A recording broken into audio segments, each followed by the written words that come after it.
My brother told me I should hand over my house because he just had a baby, and now he's calling me a traitor for refusing.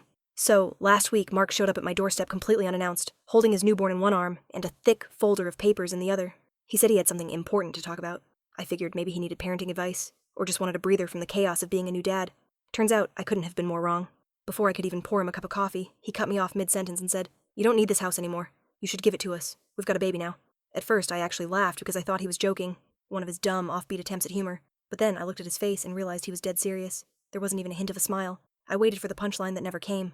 When I asked what on earth he was talking about, he launched into this long speech about how he and his wife, Jessica, were barely surviving in their cramped apartment. Their landlord had raised the rent, bills were piling up, and now with the baby, they were drowning financially. And apparently, since I'm single and comfortable, the logical solution, in his mind, was for me to give him my house.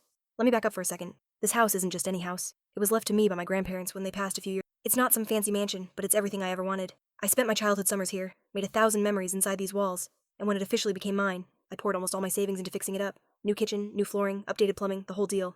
This place isn't just a roof over my head. It's my sanctuary. I tried to stay calm and reasonable. I told Mark, "Look, I'm really sorry things are tough right now, but this home was left to me for a reason.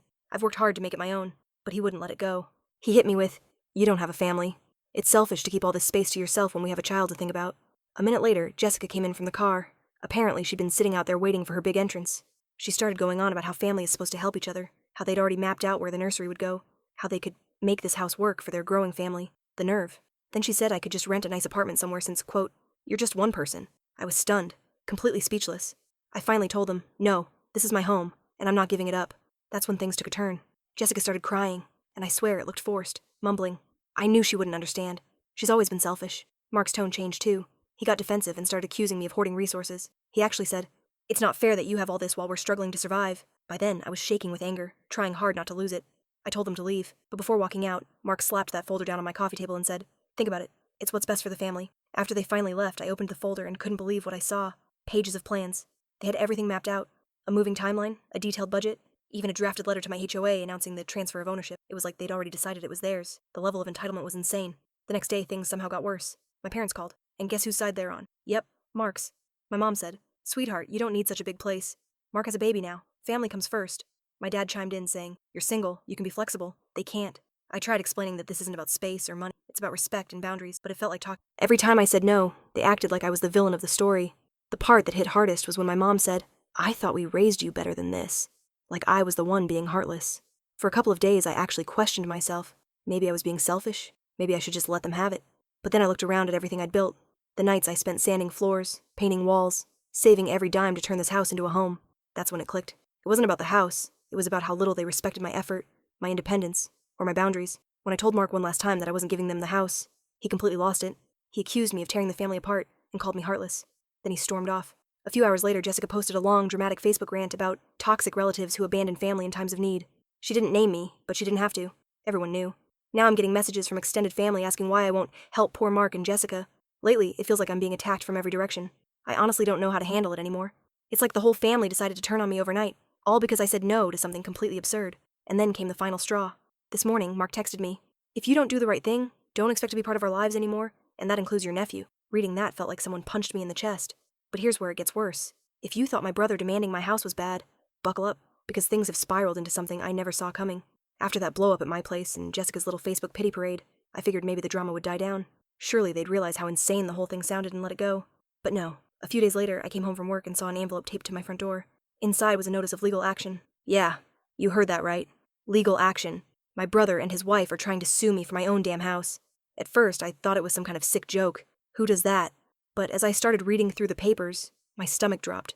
They were actually claiming the house was part of the family estate, and that I'd somehow taken it unfairly without considering their needs. Their demands? Either sign over the deed or sell the house and split the money with them.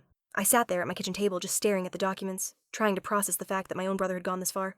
My grandparents clearly left this house to me. My name is literally on the will. I had nothing to do with their decision, but apparently, in Mark and Jessica's world, having a baby trumps a legal document. The next morning I called my lawyer because I honestly didn't know what else to do. She looked over the paperwork and told me their claim was laughable. The will is airtight, and they don't have a legal leg to stand on. That helped a little, but I was still furious that I even had to deal with this. Who takes their own sibling to court over something like this? Then came the part that completely broke me, finding out who was paying for their lawyer. My parents. Yep, my mom and dad are funding the lawsuit against me. When I confronted them, my mom actually tried to spin it as trying to make things fair for everyone. Fair? How is it fair that I spent years fixing up this house while they do nothing but demand it? How is it fair that I didn't ask for a single cent, but now I'm being punished for having something nice? My dad wasn't any better. He just sighed and said, "We don't want to see Mark and Jessica struggle. You're doing fine on your own." That was it for me. I told them straight up they were enabling Mark's entitlement, and that if they kept supporting this madness, I'd never forgive them. My mom started crying and said, "I don't know what's happened to this family." "Neither do I, Mom. Neither do I." And of course, Jessica didn't stop at the lawsuit. She's been waging a full-blown social media war against me, posting photos of their tiny apartment, making it look like some kind of depressing shoebox, and writing captions like, "All we want is a safe space for our baby. Is that too much to ask?" The comments section is full of strangers telling her how heartless I am. People I've never even met are calling me selfish. Some of our extended relatives have started reaching out too. Cousins, aunts, even distant family members who haven't spoken to me in years. All parroting the same thing. "You should do the right thing and help your brother." A few of them even accused me of being ungrateful for the inheritance. As if I asked for any of this. It's like the whole world forgot that this is my home. At this point, I'm losing my mind. Every time I try to explain what's actually happening, I get hit with guilt trips, accusations, and lectures about family unity. It's not just the lawsuit anymore. It's the betrayal. The feeling that everyone I grew up with has decided I'm the villain.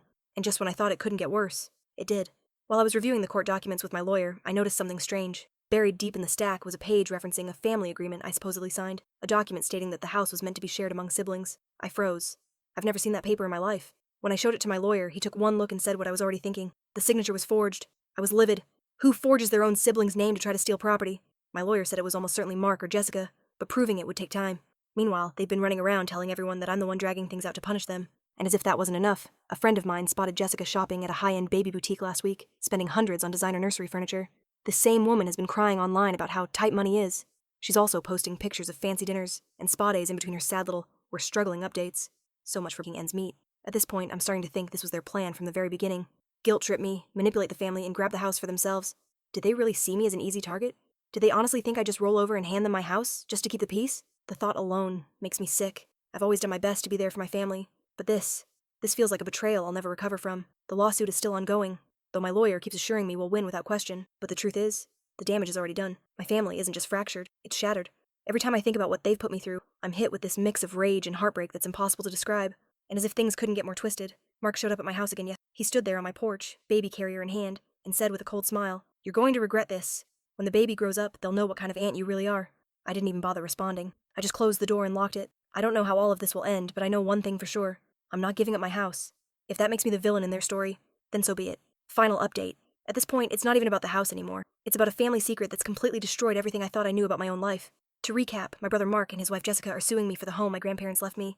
My parents have taken their side and are even funding their legal fees. It's been tense, messy, and exhausting, but I was confident the case would collapse since the will clearly names me as the sole heir. What I didn't expect was for this fight to dig up a secret that would turn my entire world upside down. A few weeks ago, my lawyer requested some old family records to disprove Mark and Jessica's argument that the property was meant to be shared. I didn't think twice about it, just routine paperwork, right? But when the documents arrived, one folder stood out. It was labeled with my grandparents' names and dated decades before I was born. Curious, I opened it. Inside were letters, legal papers, and a handwritten note from my grandmother.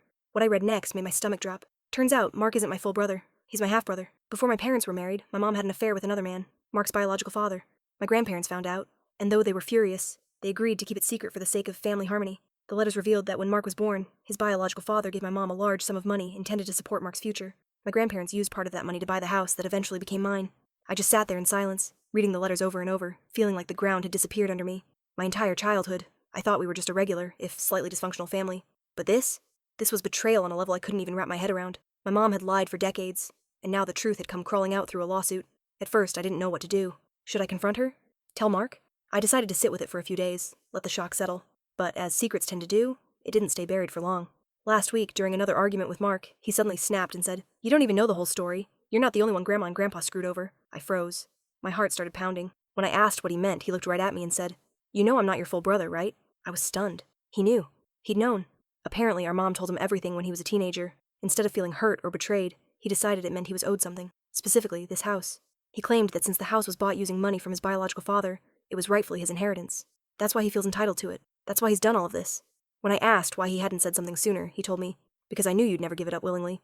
Then he admitted it outright. The lawsuit, the forged documents, the social media smear campaign. It was all a calculated plan to pressure me into surrendering the house. I couldn't believe what I was hearing. This wasn't some misunderstanding or emotional outburst. This was deliberate, cold, manipulative. And the worst part? My parents were part of it. When I confronted them, they didn't even deny it. My mom said, "We just wanted to make things right for Mark." I asked her how she could justify lying to me all these years, letting me believe this house was mine. only to side with him and help him try to take it away. Her answer? We thought you'd understand. You have your whole life ahead of you. Mark needs this more. That's when it hit me. They don't see me as their daughter anymore. I'm just an obstacle in the way of Mark's happiness. I told them I was done. Completely done. Until this entire mess is over, I want nothing to do with any of them. Since then, I've been on an emotional roller coaster. Anger, sadness, disappointment, disbelief. But underneath it all, there's this strange sense of peace. Because at least now, I know the truth. I finally understand why I was always treated differently. Why my parents bent over backward for Mark and expected me to fend for myself. It doesn't make the pain go away, but it gives me clarity. As for the legal side, my lawyer is building a solid counter case. The forged documents alone are enough to destroy their claim, and I'm seriously considering pressing charges for fraud. Mark and Jessica are still doubling down, telling everyone that I stole Mark's birthright, but people are starting to see through it.